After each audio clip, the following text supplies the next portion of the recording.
अस्सलाम वालेकुम जी।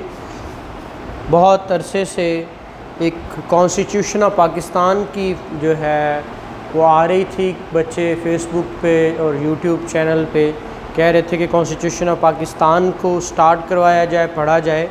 तो आज मैं मोस्ट इम्पॉर्टेंट टॉपिक जो है आपका, जो जिसके बारे में बहुत सारा पूछा भी जाता है, इवन आपको पता भी होना चाहिए क्योंकि कॉन्स्टिट्यूशन एक वाहिद ऐसा किताब है, ऐसा एक सब्जेक्ट है जो कि आपकी हर तरह से एक लेमैन के लिए भी इतना इम्पॉर्टेंट है कि आप अभी जो हमारे मुल्क के अंदर जो सिचुएशन पैनिक का चल रहा है, ये जिस वक्त हमारा ये हुआ तो ये कॉन्स्टिट्यूशन के साथ ही सारी छेड़छाड़ होती रही ना।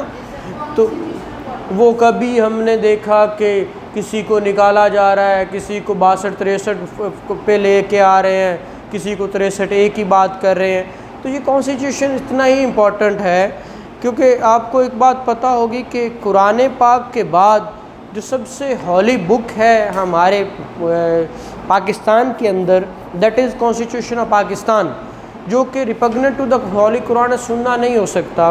और कोई भी किताब जो बनेगी पाकिस्तान में, कोई भी लॉ बनेगा, वो रिपग्नेंट टू द कुरान सुन्ना कॉन्स्टिट्यूशन के मुताबिक होगा, उससे रिपग्नेंट नहीं होगा। ठीक है। तो आज जो मेरा टॉपिक है इस वक्त जो हमने करना है वो पार्ट 7 है, जिसका नाम देखिए, बिस्मिल्लाहिर्रहमानिर्रहीम, the constitution of Islamic Republic of Pakistan. The constitution of Islamic Republic of Pakistan 1973। अब बच्चे पूछते हैं सर इसके साथ क्या मिला के पढ़ूं? तो इसके साथ रूल्स ऑफ बिजनेस हैं। रूल्स ऑफ बिजनेस 1973 में है, मोस्ट इम्पॉर्टेंट है, वो अपने इसके साथ मिला कर पढ़ने हैं। आपको कॉन्स्टिट्यूशन ऐसा समझ आएगा आपको कि यार ये क्या है, इतना हलवा सा है, जैसे लैंड रेवेन्यू के साथ आप मिला के रूल्स। अब हम इसके अंदर जो अब करने जा रहे हैं, दैट इज़ ज्यूडिकेचर। पार्ट कौन सा है जी आपका? 7। शाबाश। एंड इसका नाम क्या है? ज्यूडिकेचर। अब ज्यूडिकेचर से मुराद वो मशीनरी जो ज्यूडिकेट करती है, जो कि फैसले करती है, उसकी अपॉइंटमेंट कैसे होती है? अपॉइंटमेंट कौन करता है? उसकी पावर्स क्या हैं? वो कहाँ से क्या कौन कौन सी है?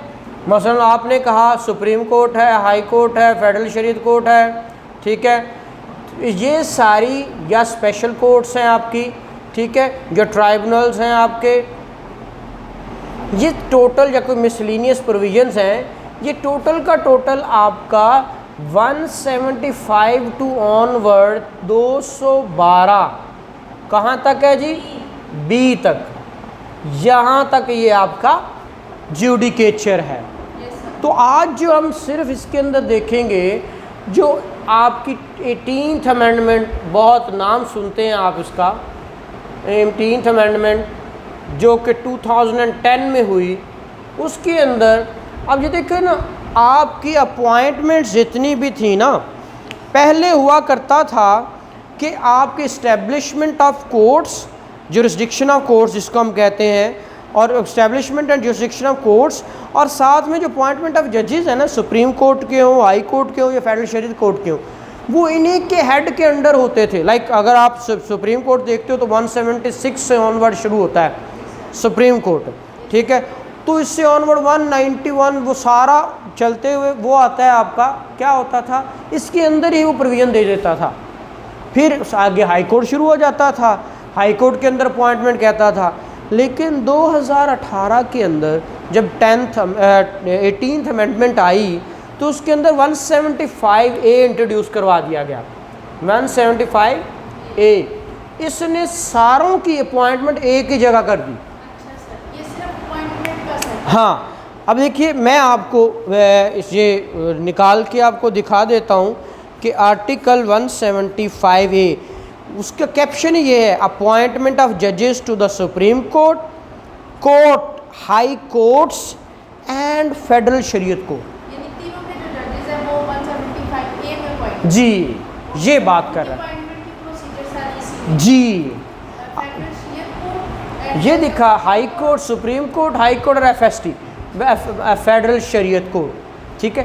तो ये तीनों के जजेस 175 में जो इसकी अपॉइंटमेंट बताई जा रही है। अब हम पढ़ रहे हैं 170, आज जो टॉपिक है दैट इज़ 175 एंड 175A। तो 175 क्या कहता है? कहता है फेडरल शरीयत कोर्ट है, ये अदरवाइज कहाँ पे लिखा है इस आर्टिकल में? 203 ABCD सारे में लिखा हुआ है, ठीक है। हाँ, ठीक है, हाँ, ये 203A से शुरू होता है और आगे चलता जाता है।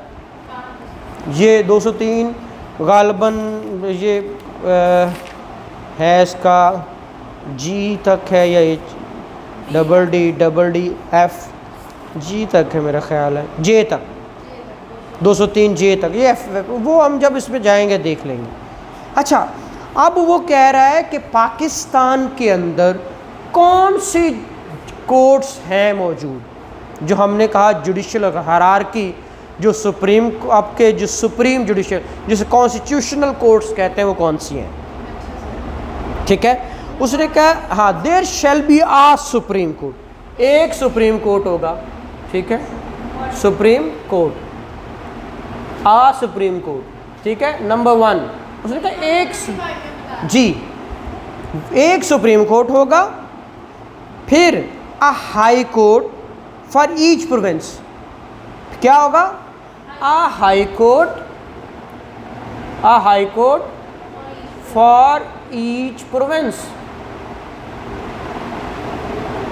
मसलन आपके अब 4 सूबे हैं तो 4 हाई कोर्ट्स होंगे, ठीक है पंजाब में, सिंध में, जी, पंजाब, सिंध, KPK और बलूचिस्तान, ठीक है, ये होंगे। फिर आपकी फेडरल कैपिटल टेरिटरी है, उसका अलग से होगा, ठीक है। उसने कहा and a High Court for the Islamabad Capital Territory, ठीक है। ICT का भी अलग से एक हाई कोर्ट होगा, 1 for ICT Islamabad Capital Territory, ठीक है। 4 हाई कोर्ट्स होगी चारों सूबों में और एक कैपिटल टेरिटरी में, ठीक है। फिर ये step and other such court as may be established by law, इसके अलावा भी कोई बनाई जा सकती हैं, वो बाय लॉ बनाई जा सकती हैं, वो नहीं, कोई भी, हाँ, कुछ भी हो सकता है ना। तो ये unless the context otherwise requires the word high court wherever occurring the constitution shall include Islamabad high court। जितने भी हाई कोर्ट का नाम यूज़ होगा, हाई कोर्ट डेफिनेटली उसके अंदर शामिल होगा, ठीक है। और ये पहले नहीं था, तो ये इन्होंने 2011 में ये बात इंक्लूड की थी इसके अंदर, जी। और ये इस्लामाबाद कैपिटल टेरिटरी को 1985 के अंदर जो इन्होंने इस्लामाबाद कैपिटल जो वर्ड हाई कोर्ट को इंक्लूड किया है, ये उन्होंने फिर ये 1991 के अंदर 2011 के अंदर इन्होंने ये अमेंड करके डाला था, ठीक है। अब आगे बात करता है no court shall have any jurisdiction save as is for may be conferred on it by the constitution or by under any law, जो लॉ के तहत होगा वही कोर्ट होगा, अदरवाइज तो जुरिसडिक्शन, जिसकी जुरिसडिक्शन, अब ये जुरिसडिक्शन तय कर दी जाती है कि किसकी कहाँ तक है, अब सूबे के अंदर है, दूसरे की कहाँ तक है। फिर the judiciary shall be separated progressively from the adjective with in 14th year from the commencing day. 14 साल, अब जिस दिन ये कॉन्स्टिट्यूशन बना उस दिन से 14 साल के अंदर ये इंडिपेंडेंट एग्जेक्टिव के साथ जो सेपरेट हो जाएगी, जैसे हम ट्राइकोमी नहीं कहते अब, तो ये क्योंकि 75 पुराना है ना आर्टिकल 1973 से, तो 1973 से 14 साल के अंदर अपना एक इंडिपेंडेंट जो है वो रोल अदा करेगी, जो डेफिनेटली जुडिशरी है। फिर provided that the provisions of this article shall apply, no application to the trial of person under any of the act mention in at serial number 6, 7, 8 and 9 of part 3 of part 1 of, ये पीछे schedule में बताया मैं कि उसके ऊपर नहीं, वो अलग बातें हैं। फिर explanation in the proviso expression sect mean a sect of religion, वो जो पॉलिटिकल पार्टीज ऑर्डिनेंस 2002 है वो उसके मुताबिक, मगर वो कह रहे हैं कि जो to belong to any terrorist group or organisation using the name of religion or sect, तो ये उन पे फिर ये वाला जो चीज़ें हैं, जो आर्टिकल हैं, ये उसके वो क्लेम नहीं कर सकते कि हम जो है वो अपना, हमें भी ट्रायल किया जाए, हमें भी इंसाफ दिया जाए, क्योंकि जो हैं ही मुल्क दुश्मन टेररिस्ट हैं वो तो टेररिस्ट ही हैं, तो वो पीछे बनाया हुआ है। और जो पॉलिटिकल पार्टीज ऑर्डर है 2002 का, उसके अंदर सेक्ट की डेफिनेशन उसने बता दी है, sect of religion not include any religious और पॉलिटिकल पार्टी। आगे है 175A जो कि प्योरली 2010 में इनकॉर्पोरेट किया गया, ठीक है। तो ये क्या कहता है जी, ये मोस्ट इम्पॉर्टेंट कहता है अपॉइंटमेंट ऑफ जजेस to the Supreme Court, high courts and at the Federal Shariat Court. अब ये अपॉइंटमेंट शुरू हो रही, मैं इसको रिमूव कर रहा हूँ। अच्छा, आगे जी ये ज़रा समझने वाली बात है, इसीलिए वो कह रहा है there shall be a judicial commission of Pakistan. क्या होगा? जुडिशल कमीशन ऑफ पाकिस्तान होगा, ऑफ पाकिस्तान, ठीक है, जो कि ये काम करेगा। अब सबसे पहले hair and after article referred as to the commission for appointment of जजेस of supreme Court, high court and Federal Shariat court here in after provided the appointment of जजेस of supreme court the commission shell consist of. अब देखिए ये judicial commission अगर तो supreme court के जजेस के लिए है, ठीक है, सुप्रीम कोर्ट, जजेस ऑफ सुप्रीम कोर्ट, अगर जजेस ऑफ सुप्रीम कोर्ट के लिए है तो फिर इसके अंदर कौन कौन शामिल होगा? उसने कहा चीफ जस्टिस ऑफ पाकिस्तान होगा, CJP, जो कि चेयरमैन होगा। क्या होगा? चेयरमैन होगा इस कमीशन का। फिर 4 मोस्ट सीनियर जजेस ऑफ सुप्रीम कोर्ट होंगे, 4 मोस्ट सीनियर जजेस ऑफ सुप्रीम कोर्ट, ठीक है, वो होंगे मेंबर्स, ठीक है। फिर इसी तरह अ फॉर्मर चीफ जस्टिस और अ फॉर्मर जज of high supreme court of Pakistan to be nominated by the chief justice of Pakistan in consultation with the 4 member जजेस for a period of 2 years। एक शख्स, अब ये नंबर 1 था, ये 2 था और नंबर 3, उसने कहा एक शख्स जो होगा या तो फॉर्मर चीफ जस्टिस होगा, चीफ जस्टिस ऑफ पाकिस्तान, ठीक है, या कोई जज, रिटायर जज हो सकता है जो कि इस वक्त present chief justice of Pakistan उसको अपॉइंट करेगा 2 साल के लिए, फॉर द 2 years वो अपॉइंट किया जाएगा, वो भी मेंबर होगा, ठीक है, वो भी क्या होगा? मेंबर होगा। ये चीफ जस्टिस ऑफ पाकिस्तान जो इन 4 मेंबर से कंसल्ट करके, ये शख्स इनसे कंसल्ट करके एक बंदा अपॉइंट करेगा, या तो वो farmer chief justice of Pakistan होगा या फिर कोई एक सीनियर मेंबर जो पिछला जो पहले रहा होगा, वो उसने क्या करना, उन्हीं में से कोई एक बंदा अपॉइंट किया जाएगा, लेकिन इसका पीरियड 2 साल का होगा, अपॉइंट करेंगे, हाँ, फॉर्मर होगा जो, ठीक है। फिर फेडरल मिनिस्टर, क्या? फेडरल लॉ मिनिस्टर जिसको हम कहते हैं, लॉ मिनिस्टर, वो होगा, वो भी मेंबर होगा। फिर अटॉर्नी जनरल ऑफ पाकिस्तान, कौन होगा? Attorney general of Pakistan, general of Pakistan, ये भी मेंबर होगा। फिर आ senior advocate of supreme court, मतलब आप बाहर में से भी एक बंदा लेना है ना, तो फिर एक senior member of Pakistan bar council, ठीक है, senior from the Pakistan bar council, ये भी 2 साल के लिए अपॉइंट होगा, ये भी मेंबर होगा, ठीक है। Notwithstanding anything contained in clause 1 or clause 2, the president shall appoint the most senior judge of the Supreme Court as the Chief Justice of Pakistan. यानी इसकी सोल प्रेसिडेंट की तो वो चीफ जस्टिस किसको लगाना है, मतलब चीफ जस्टिस ऑफ पाकिस्तान के लिए प्रेसिडेंट ऑफ पाकिस्तान जो हैं उनके पास पावर है कि जो मोस्ट सीनियर जज होगा, ठीक है, सुप्रीम कोर्ट का, उसको वो क्या कराएं, लगाएंगे चीफ जस्टिस ऑफ पाकिस्तान, ठीक है, वो प्रेसिडेंट की पावर है। अब द कमीशन में take rule regulation its procedure, वो फिर कमीशन की बात है, वो अपने रूल्स एंड प्रोसीजर के तहत चलेगा, ठीक है।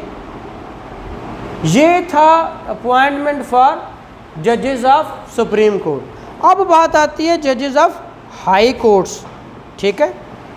तो हाई कोर्ट के जजेस के लिए क्या, यही जजेस of high court,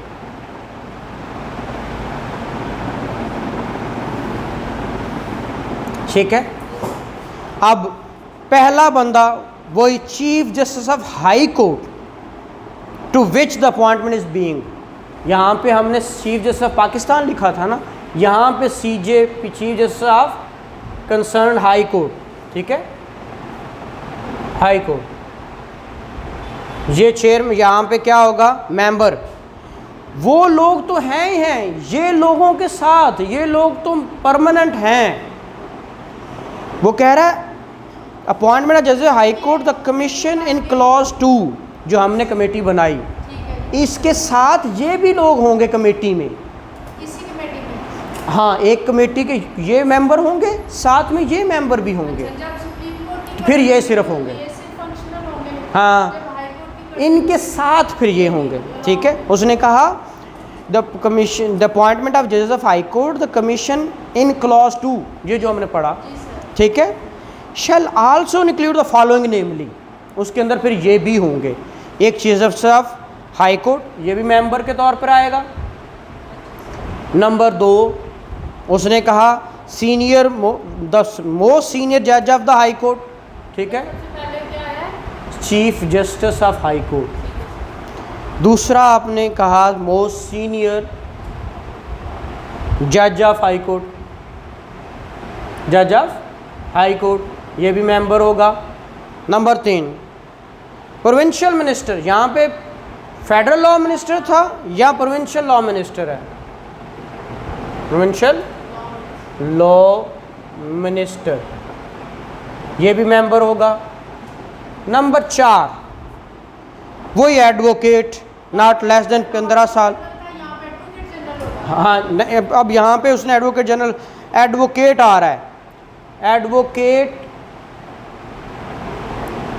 not less than 15 years of practice, ठीक है, जिसको 2 साल के लिए अपॉइंट किया जाएगा, ये भी मेंबर होगा, ठीक है। आगे समझ यहाँ तक। और इसी तरह provided that for appointment of chief justice of high court the most senior जज मेंशन इन पैराग्राफ 2, जो यहाँ पे मोस्ट सीनियर हमने लिखा है ना, ये, ठीक है, मेंशन पर shall not be member of commission, ठीक है, जिसको ये अपॉइंट करना है फिर वो कमीशन का मेंबर तो ना हो ना, उसको फिर अपॉइंट करना है ना, अगर अपॉइंटमेंट इसकी हो हाँ, तो फिर वो नहीं होगा। हाँ, further provided further that for if for any reason chief justice of high court is not available, ये नहीं है, he shall be substituted for the former chief justice, तो पुराने को हाँ, आर फॉर्मर जज of court to be nominated by the chief justice of Pakistan, ये nominate करेगा, हाँ, टू बी, जी, in consultation with the 4 members of commission, ये 4 members से कंसल्ट करके, जी, फॉर अपॉइंटमेंट ऑफ जजेस, provided further that if for any reason of chief justice of high court is not available he shall also substitute the members of foregoing provision. वही फिर chief justice of high court खुद available नहीं है तो फिर क्या होगा, फिर भी वो उसी तरह बात चलेगी। एंड फॉर अपॉइंटमेंट ऑफ जजेस of Islamabad high court the commission of clause 2, इसके साथ इस्लामाबाद के लिए क्या होगा, इस्लामाबाद के लिए क्या होगा, इस्लामाबाद जज ऑफ इस्लामाबाद अपॉइंट करने के लिए उस कमीशन, इस कमीशन के साथ कौन अपॉइंट होगा, उसने कहा chief justice of Islamabad high court और सीनियर मोस्ट जज ऑफ हाई कोर्ट। ठीक है, chief justice of Islamabad high court, ठीक है, और ये भी मेंबर होगा। और नंबर 2 उसने कहा मोस्ट सीनियर जज ऑफ हाई कोर्ट, उसी जगह मोस्ट सीनियर जज ऑफ हाई कोर्ट, ये भी मेंबर होगा। ठीक है, provided that the fine initial appointment of chief justice of the जज of Islamabad high court the chief justice for the 4 provinces high court shall also भी मेंबर। मतलब पहली जो अपॉइंटमेंट होनी थी वो अब हो चुकी है। हाँ पहले, हाँ अब तो वो हो चुके हैं।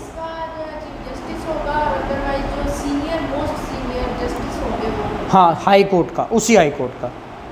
ठीक है, और इसी तरह फिर provided further that subject to foregoing provision in case appointment of chief justice of Islamabad high Court, Islamabad high Court के लिए भी वही जो क्लॉज 5 में हमने पीछे मेंबर्स पढ़े हैं सारे, वो सारे के सारे होंगे। मतलब उसके अंदर अपने पढ़ा चीफ जस्टिस हाई कोर्ट होगा, senior member, provincial law minister, हाँ सारा यही रहेंगे।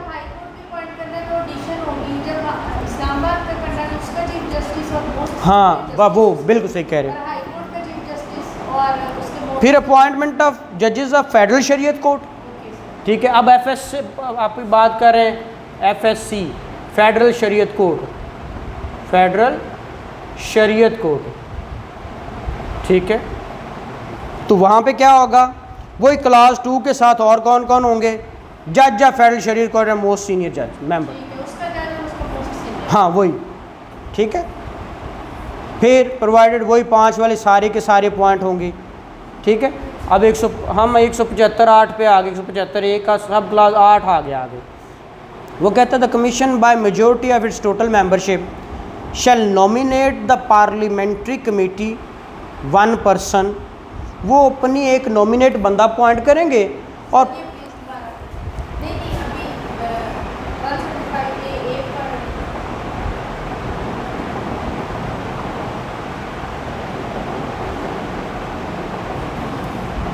अब जब ये अपॉइंट कर लेगा ये कमीशन किसी जज को, तो ये एक पार्लियामेंट्री कमेटी बनी होगी, ये अपना नॉमिनेशन इनको भेजेंगे। ठीक है, क्या करेंगे,